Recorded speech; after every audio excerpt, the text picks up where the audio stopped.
Does your business stand for anything? Does it connect with your customers on the all-important emotional level?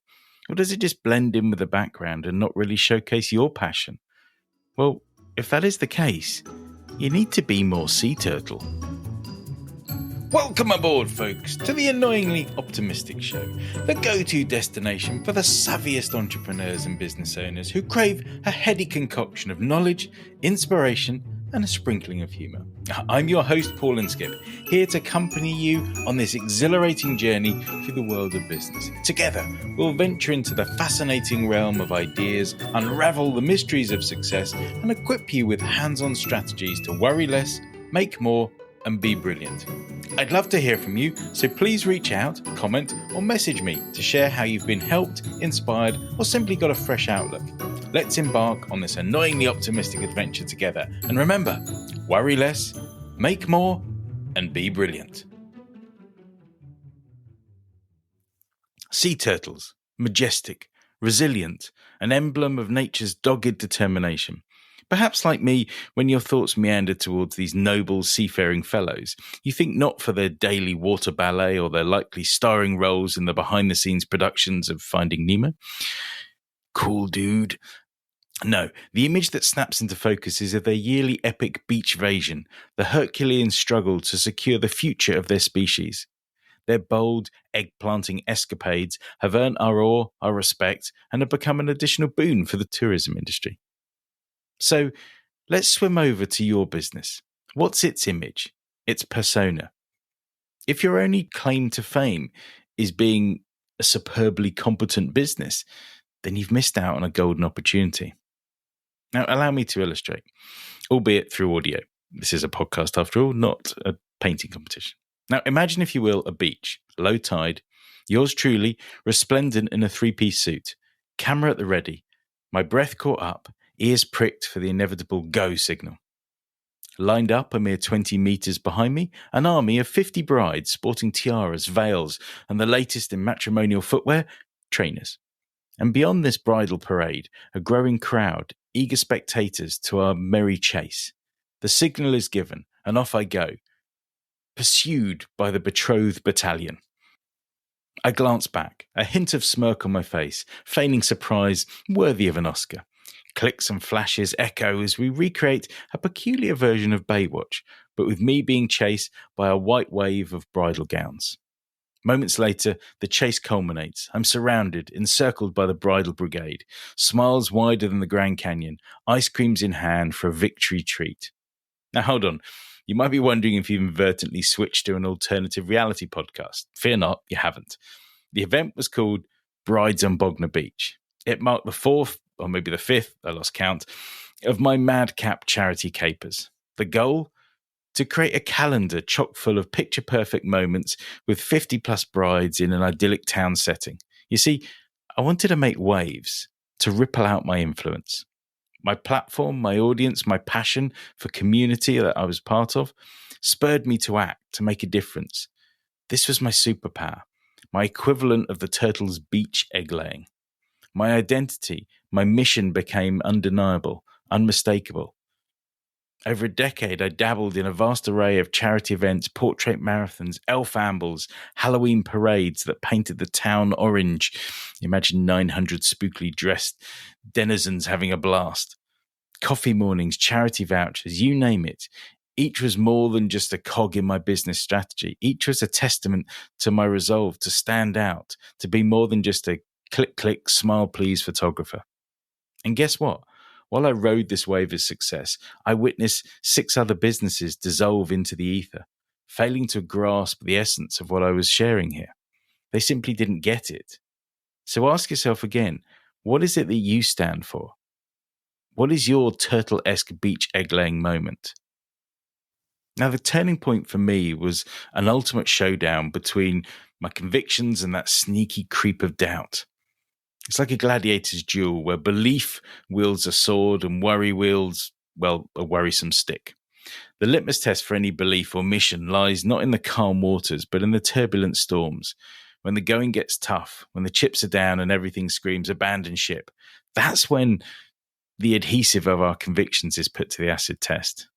Now, clinging on to our passions is akin to clinging on to the soul's very life raft. Now, allow me to take you back to a similar memory, but picture an early event that had guzzled up hundreds of my precious pounds and just as much time.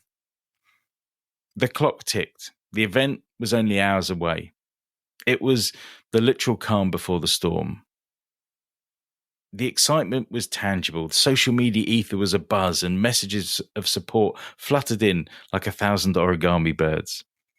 As I stood there, pride swelling in my chest, alongside a hint of exhaustion, my convictions were about to face their own boss battle. You see, my business was thriving, a veritable digital bee's nest of activity, but my bank balance resembled a dehydrated raisin. So doubts began to rear their ugly head, whispering, should be doing more ads, should be doing other better things. Fortunately, my leap of faith had crossed the point of no return, so I marched onwards. Now, fast forward 15 Herculean hours later, I collapsed into my office chair, an overzealous indulgence of Haribo waging war on my taste buds. My office looked like the aftermath of a papier-mâché tornado, and my ears were still buzzing with the symphony of the day's hullabaloo. But oh, the magic we had created, the hearts we had touched. It was a tapestry of pure, unadulterated community spirit. My heart swelled, and not just from the Haribo. As I cast my gaze over the flurry of emails and notes strewn across my desk, a pattern emerged, like constellations in the night sky.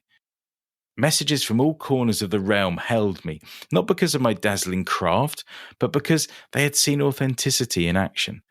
The maestro orchestrating joy and connections with not a thought for self-promotion. There were no sales pitches, no vouchers shoved in hands. This was about something more noble, about donning the cape of generosity because the heart willed it.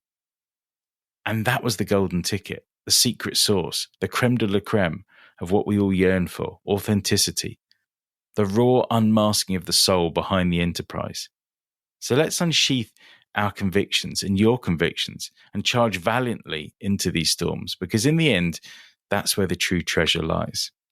As I navigated the maze, the world outside performed its own little tectonic shift.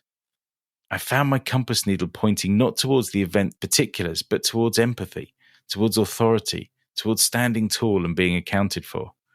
These weren't just the flavour of the day, they were the quintessential spices that would define my business's very cuisine. The more I peeled away the layers to reveal the real me, the more my clientele rallied behind me, their support like a mighty chorus.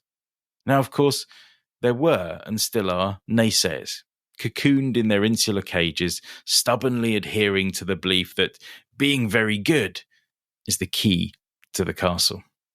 But you know what? Embracing our authentic selves makes very good look a bit like a potato in a crown. And as the wise and irrepressible Seth Godin says, be genuine, be remarkable, and be worth connecting with. Now, I'll try and keep my fanboy enthusiasm on a leash. It's difficult, especially when I'm talking about some of the authors who've shaped my thinking. One being Seth Godin, and a lesser-known one, but equally inspiring, being Sam Conniff. Now, these trailblazers ignite the flame of change, advocate for audacity of rule breaking, and promote the virtues of generosity, traits that every business titan should inscribe in their playbook. So you might be scratching your head wondering, well, what on earth does being more turtle mean? How do I integrate it into my business strategy? Well, here comes the revelation. You see, as complex as humans are, we're pretty simple creatures. We crave connection with friends, at work, even when we're hunting for a bargain. We buy with our hearts, not with our heads. Therefore, as businesses, we need to get chummy with our customers' emotions, and that requires us standing for something. And I'm not talking about standing for your product. Think about our turtle friends. We don't admire, vacation, or champion their cause because we have a shell full of shares in their livelihood or because we're contractually obliged to. We admire their grit, their sacrifice, their struggle. We connect on a visceral level, drawing parallels between their story and ours, finding strength in their triumphs. Or perhaps we're just suckers for surfer dude accent talking turtles. But regardless of what draws us in, it's that emotional bond that hooks us. And this is the connective tissue we must weave into the fabric of our businesses. By being genuine, authentic, and caring, we can truly connect with our customers. I would like to point out at this point and make it very clear, we are in a time right now in today's market where big corporations are co-opting movements like environmentalism as marketing schemes. The deceptive practice known as greenwashing can spell disaster for a small business. So no, I'm not advocating for crafty marketing lies. I'm preaching about a genuine care and authenticity. So ask yourself, what lights your fire? What stirs your soul? What qualities make you admire other people or businesses? Sure, finding these answers can be as challenging as that business conundrum of finding your why.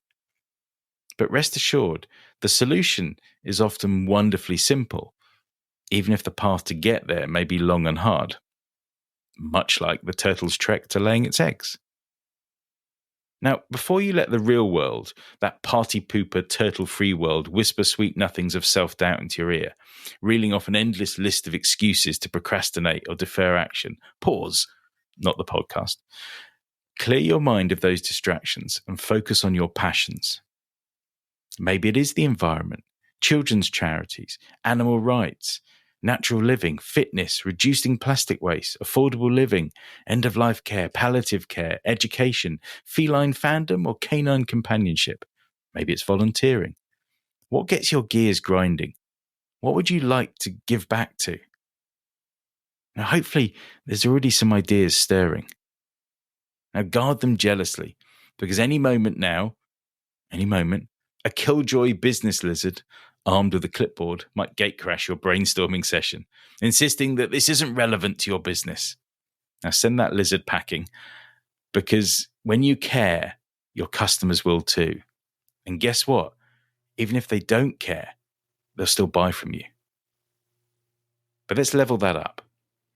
Return customers are great, but fanatical ones are even better. So let's make a pledge today, not tomorrow, because we all know tomorrow never comes, to stand for something. And then figure out an exciting way to live and breathe this passion. It might be as simple as donating a portion of your profits, planting a tree for every order, hosting a coffee morning, or distributing vouchers. Start small, but commit to it. Shout it from the rooftops, wear it like a badge of honor, and infuse it into every pore of your business. Being more turtle is about standing for something that may seem alien to your business. It's about connecting with your customers on a deeper level through your business.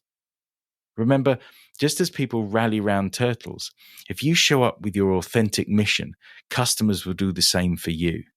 They'll become loyal fans, spreading the word like wildfire.